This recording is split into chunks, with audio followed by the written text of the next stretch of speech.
these are the sprayed edges. I appreciated them and I put them back on the shelf. I guess we're reading a winter romance in the middle of summer.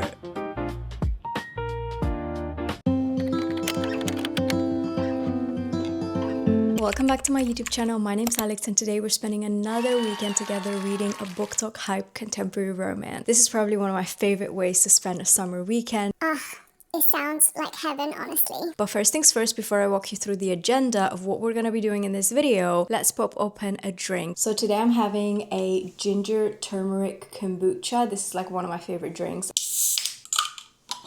That is really fizzy. So first things first, we're gonna be reading And Now Back to You by Borison. This is a 2026 release and I've been seeing everyone talk about it online. So I was like, okay, I'm giving in, I'm reading it. I'm gonna let you know what I think about it, if I like it, if I don't like it. But before we start this video, I do wanna preface that I did hate book number 1 in this series, First Time Caller by Borison. I read this book last year and I did not like it. I didn't like the MMC at all. I felt like he was really low effort. To me, it felt like a lukewarm romance, where normally I prefer romances where like the man is like obsessed, and I think this MMC was just not giving obsessed. But just thought I'd let you guys know that like I wasn't a big fan of book number 1. The next thing we're gonna be doing in this video is I'm gonna be visiting another romance only bookstore. There's a romance only bookstore I visited last weekend, which is near my work actually, so I get to go into that one all the time, but this one we're visiting this weekend is a bit out of the way, so I have to do a lot more traveling to get to it. I'm so excited. Like, one of my favorite things of all time is visiting independent bookstores, and if they're also romance themes, that's like the cherry on top. Don't get me wrong, I do go to the occasional Waterstones or like the big chain bookstores, but wherever I can, I do love to visit independent bookstores. So I'm very excited to be going to this bookstore. I'm obviously going to be taking you guys with me. And then the final thing we're going to be doing is I'm going to be sharing with you guys some tips about how I managed to read so many books. I've read 70 books this year, and I'm hoping that I'm going to hit my 100 books a year goal by the end of the year. But I get this question a lot by people in my life who are like not big readers or who read but like at a much slower pace. So I thought it would be fun for me to like sprinkle some tips in between and like just give you an insight of how I structure my reading. Let me show you the special edition we'll be reading, because when I tell you I saw this book in the works and my jaw dropped. I was like, I need this copy immediately. So we have it here, And Now Back to You by Borison. So this is the beautiful cover. I actually love this cover so much. I love the colors. I love the artwork on it, and then it comes with these beautiful sprayed edges. Are you kidding? Let me squeeze them together so you guys can see them properly, but these are the sprayed edges. And then if I turn it upside down, you can see the other ones. Oh, I just can't get enough of sprayed edges, okay? If you put sprayed edges on anything, I will probably be purchasing, and I love it when it's a sprayed edge paperback. 10 out of 10, no notes. So let me read you the back of the book for those of you guys who don't know what this book is about, and also for me, because I don't know what this book is about. I know this is book 2 in a series, and I just purchased it without actually reading the back. Jackson Clark lives life neat, predictable, and viewed from the comfort of his radio booth. Delilah Stewart prefers her life wild, spontaneous, and out in the field in the eye of the storm. For years, the two have clashed like thunder and lightning, until they're paired up against their will to cover the snowstorm of the century. Eager to be taken seriously as a journalist, Delilah offers Jackson a deal. If he can help her ace this assignment, she'll help him recover his long-lost fun side. But when other feelings start to enter the equation, can Jackson and Delilah withstand the storm? Or does what happens in the mountains stay in the mountains? This sounds very similar to In Stormy Weather. The difference is that we are covering a snowstorm. So I guess this is not a summer romance. This is more like a winter romance. And I'm so sorry that I'm late to the game. Okay, I was out living my life and I didn't read this book in winter. But you know what? That's fine. I guess we're reading a winter romance in the middle of summer. I look forward to see how this dynamic unfolds. But let's also have a look on TikTok and see what people are saying about this book. I always like to watch other people's videos to get myself hyped about a book, especially if I'm like in a reading slump or if I don't feel like that urge to pick up a book.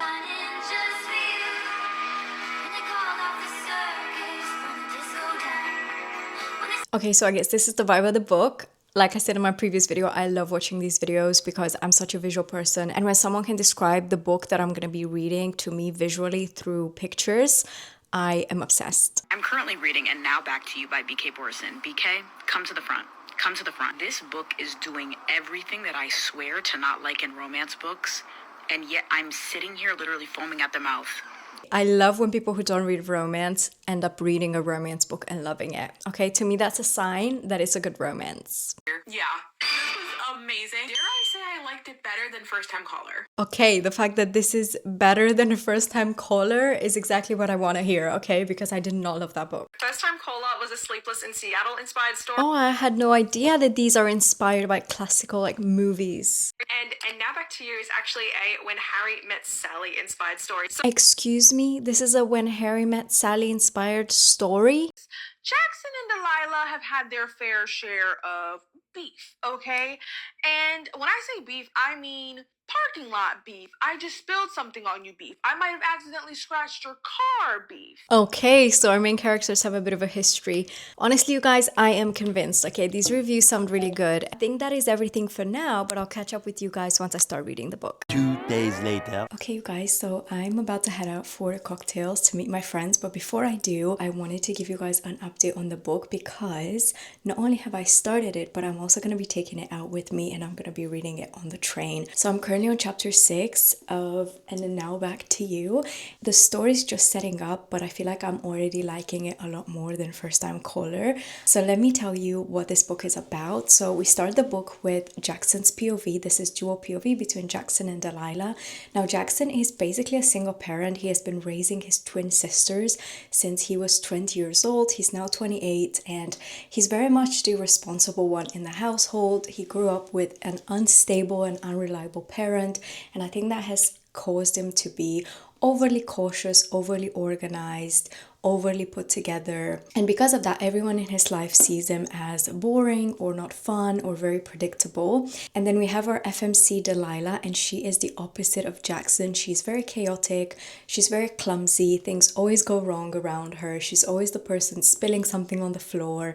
And when the book starts, she's actually reporting on a turtle being added to the local aquarium, and she's dressed in a full body turtle costume, which is really funny. But what's even funnier is that once she finishes reporting, the cameraman is like, hey, we need to go back to the station for a meeting. And Delilah goes to her car to check if she has any spare clothes to change out of the turtle costume.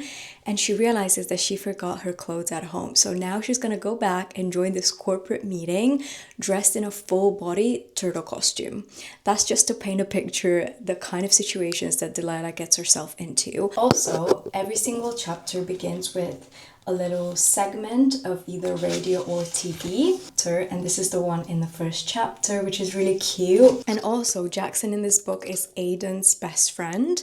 So Aiden is the MMC from book 1. So if you liked book 1, then you're gonna get to see snippets of Aiden and his home life in this book as well. I'm hoping to get through about 100 pages today. I'm gonna be reading on my way to the bar and on my way back to the bar because it's probably an hour travel. And then I'm hoping to finish this weekend, which is going to be really good. Tomorrow. Good morning, guys. It's Saturday morning. I think it's around 10:30 a.m. and I'm ready for my day. I'm going to be heading into central London today to have brunch with some friends, and then I'm going to be doing some book shopping. I'm heading to a totally new area of London that I haven't been probably in like a year. I'm really excited to see what kind of bookstores I'll find, and I look forward to doing some book browsing. I don't know if I'll be buying anything because I did buy 2 new books last weekend, and I try not to buy books every week, but we'll see what happens. If we find something that we like, I can't make any promises, but I wanted to give you guys a reading update. I read And Now Back to You yesterday. I went to the bar with my friends after work,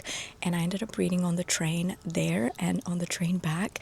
And while I was doing this, I thought it was so funny because I'm the kind of person that will go out clubbing, I will go out to the bars, I'll have like 1 to 2 cocktails, and I will be reading on the way back, okay?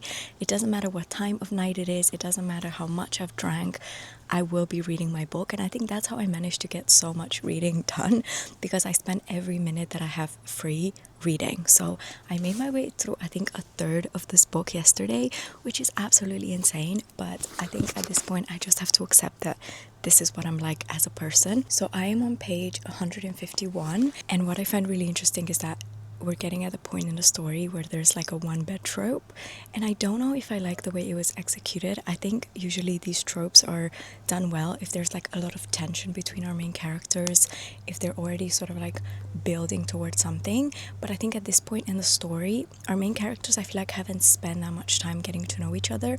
Like they've just made it to the area where they're gonna be reporting on the snowstorm, and it just feels a bit too early. It feels like a bit awkward. I feel like a one bed trope can be a bit awkward if like the tension has not been building for a while, and I think it's a little bit awkward, but I'm gonna keep reading and let you guys know what I think. Whenever I get asked how I can get so much reading done, I think the first thing I say is try and fill every single minute you have free with reading. And I know that might seem crazy, but if you look at the like 10 to 15 minute breaks everyone takes throughout their day, I noticed that a lot of my time is spent scrolling on my phone. That's why I started my reading challenge on this channel, to try and replace scrolling with reading, because I realized that whenever I would have a little bit of spare time, like for example waiting for the train or waiting for the bus, I would immediately go for scrolling, and instead of that I swapped it out with reading. So now I carry my Kindle or my physical book with me everywhere I go, and I think that has helped me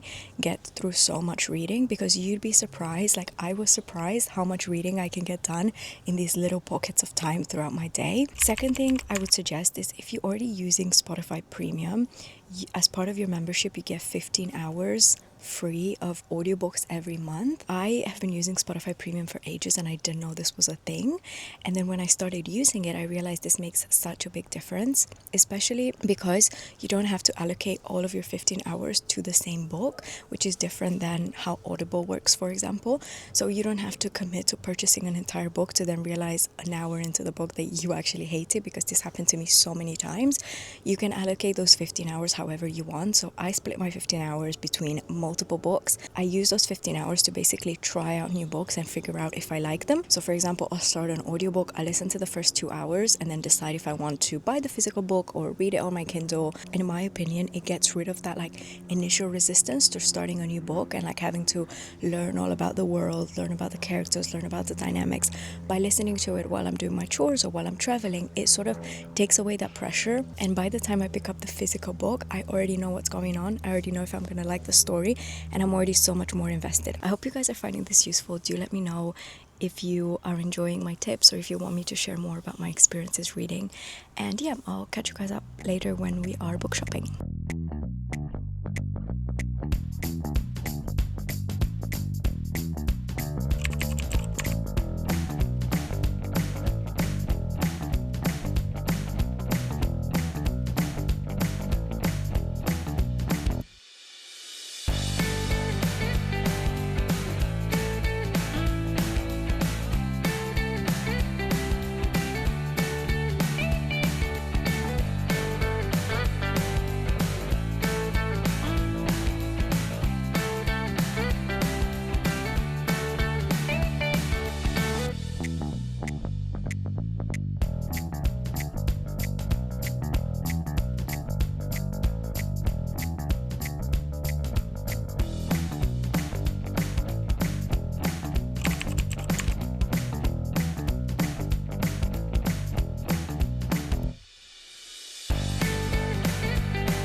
I've been sat out here reading, so let me show you this sunset.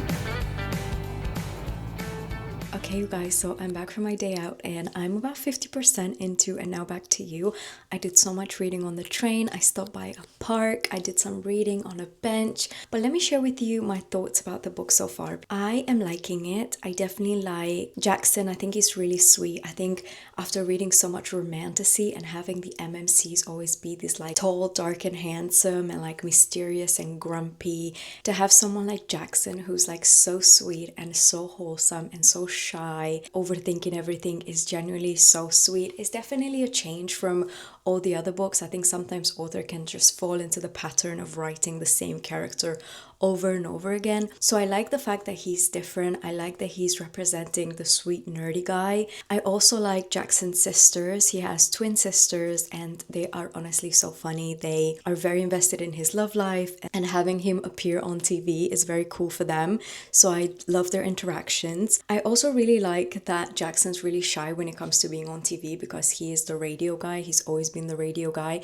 And there's actually such a funny scene in this book where it's the first time that he's appearing on TV to announce the segment that he's going to be doing with Delilah reporting on the snowstorm, and they're doing it behind a green screen, but he is so nervous about appearing on TV that he doesn't realize that that day he wore a green jumper. So instead of being Jackson on TV, you can only see a floating head because his jumper is acting like a green screen, and everyone's like really teasing him about it, saying that he did great, but it was only a floating head talking, and I thought that was really funny. I would definitely recommend reading this in winter because there's a lot of snowy, wintry vibes. They are stuck in a cabin in the middle of the mountains during a massive snowstorm. So I feel like that already sets the mood and lets you guys know what this book is about and like the vibe we're setting. I think so far I genuinely have no complaints. I think it's not a standout romance.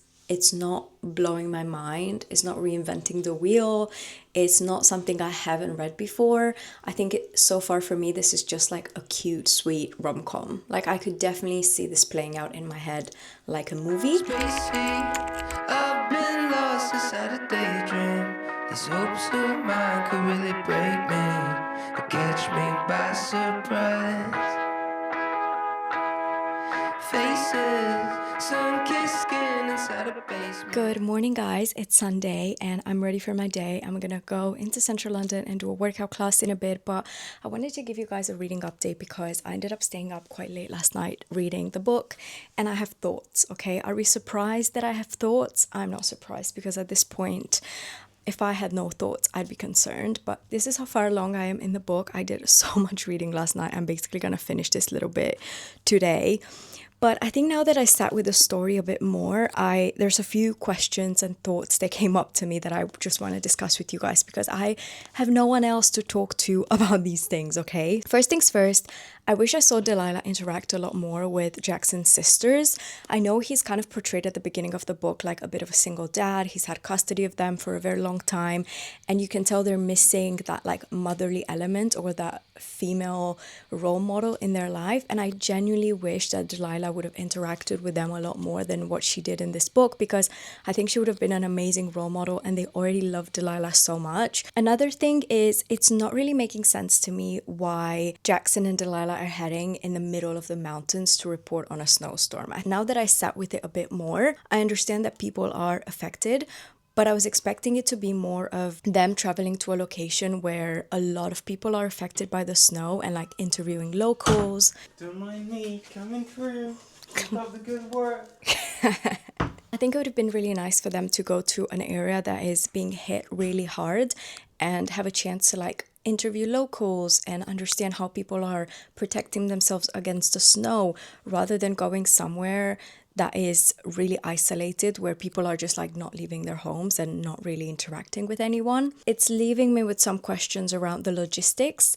To me, it feels a bit more like Delilah and Jackson are just going on holiday for a week rather than them doing an assignment, if that makes sense. To me, it feels more like a holiday than an assignment. Also, I don't think this book is for the girlies who love a grumpy, mysterious, dark, moody MMC, okay? Jackson is none of those things. And even though I find it refreshing because sometimes I feel like authors copy and paste the same character into all of these books, it's refreshing to read about someone who isn't any of those things.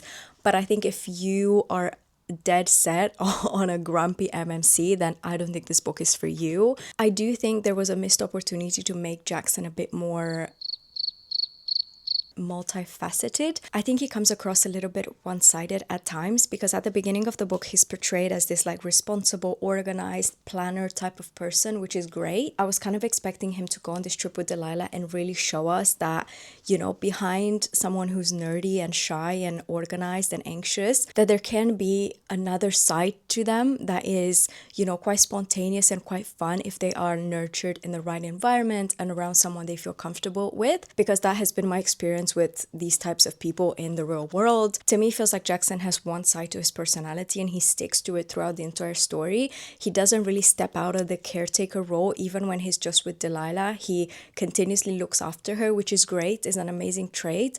But I think considering his history and how much he had to look after his sisters, I think I would have just wanted him to kind of let go a little and like prioritize himself and step into a place where he doesn't have to be the caretaker all the time. I think that would have been really nice, and I think it would have shown us that, like, despite the fact that he's responsible all the time, which is great, we love responsible and reliable people, that there can be a time and place where you can let go of that identity and like open yourself up to potentially exploring other sides of who you are.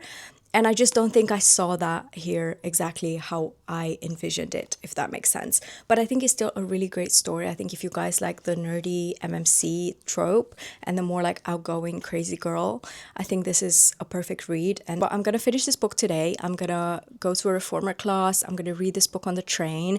And then I also want to go to the works today and look for some more special editions, because I do love this book so much. Every time I open it and read it, I'm like, I love these sprayed edges. And then I'm going to finish this video off on a Monday morning. Let me know if you're enjoying these weekend vlogs, because I love the fact that I center my weekends around reading one book and sharing my thoughts about it with you guys.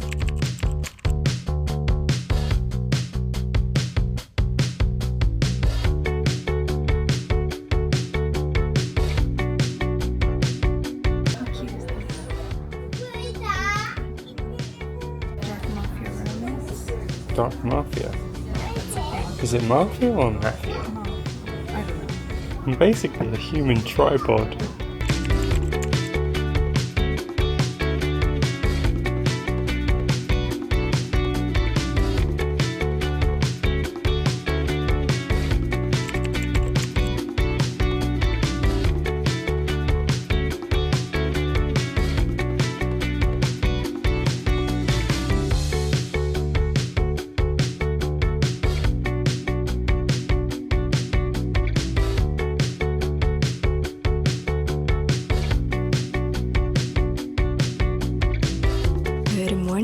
It's Monday morning and I just want to wrap up this video for you guys, because last night I finished And Now Back to You. I think I'm gonna rate this book 3 stars. Like I said throughout the video, I think this was a cute romance, but for me it wasn't anything outstanding. It wasn't anything I haven't read before, and also I just read last weekend In Stormy Weather, and to me these books felt very similar. I don't know what it is about 2026, because a lot of romance authors are releasing romances featuring the weather and people who are meteorologists. So I don't know if this is a trend I wasn't aware of that everyone has jumped on in 2026, but I think there's only so many meteorologist books I can read before I feel like I'm reading the same book over and over again. This book did have a really sweet ending. I really liked the way things wrapped up and I thought it was really sweet. I thought both of the characters were really sweet. And yeah, I don't think I have much else to say about this book. I'm thinking about the books I could potentially be reading next weekend, because I have a few contenders that are on my TBR that are equally as short. I think the only books I can read in these types of videos over on weekends are books that are like 300-400 pages. I had a really fun weekend. I ended up going to a few bookstores and I found some beautiful special editions that I had to take some clips of, but successfully I did not buy any books and I'm really proud of myself. I appreciated them and I put them back on the shelf. So thank you so much for watching. I hope you enjoyed this video. I hope you enjoy spending the weekend with me, and I'll see you guys in my next video.